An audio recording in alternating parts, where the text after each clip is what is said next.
we have heard the advantages of publication.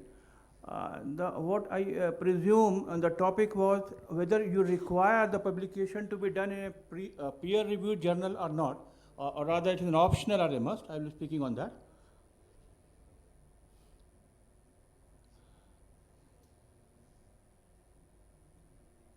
This is the slide which we have all seen many a times.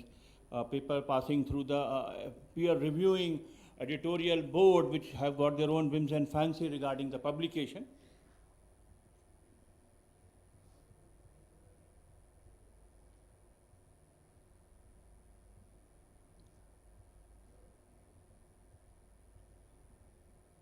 A word or two about different types of peer review. You have got a single blind peer review and a double blind peer review, which you are all aware of it. This is the and how does it work? Basically, how does this peer review works? You submit your articles to a group of editorial board, which by their own standard assesses your work. The question is whether they like your work or not is a different matter. But whether it fits into their framework of publication, that is more important as we are concerned.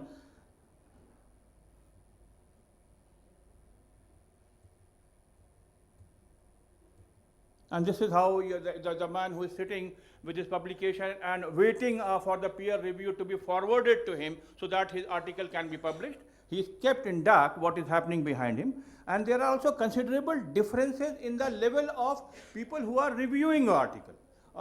In some journal, it might be the editorial board may be of very high quality. In the other, it may not be meeting the expectation of the medical field. So that is one of the lacunae of this peer reviewed, the whole story of the peer review. It's also used by conference organizer. Most of us has also evaluated various types of instruction courses and papers during our curriculum.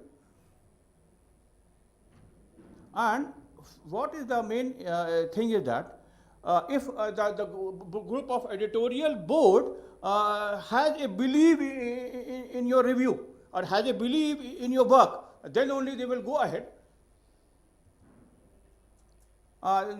Every journal has something, we are not biased, this and that. The main criticism of the peer review was the method which I have already discussed.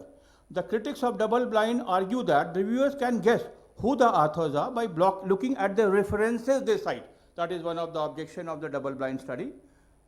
It has also come for a major criticism where the reviewer, the editorial board has failed to spot out the various fallacy of your presentation, the various errors in the presentation. They just went ahead, there was so much of pressure, burden on the editorial board because they said, okay, you can go for a publication.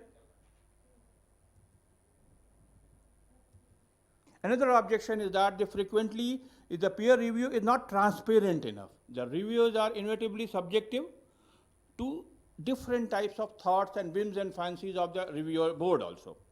But also because reviewers may not appreciate, sometimes they have got a very dogmatic stand. They will not accept whatever new idea you promoted to them. They will stick to their idea and your paper and publication get rejected. Another key criticism is that the process may stretch over a long period of time. You get bored out, you feel, okay, I had given for publication, years have gone by, no result have been there. So that is also, this time period also is one of the constraints for the peer review. It may cause lengthy delay. It's a time consuming process and it has been an extensive debate on the standard of the publication also. Sometimes it becomes very difficult for the magazine to protect the anonymity of the referees. They are sometimes, the magazine editorial boards are accused of protecting established opinions, and sometimes they may not be preventing the poor work to be published. Sometimes they accept the poor work also to a certain extent. So this is how it goes as far as peer review publication is concerned.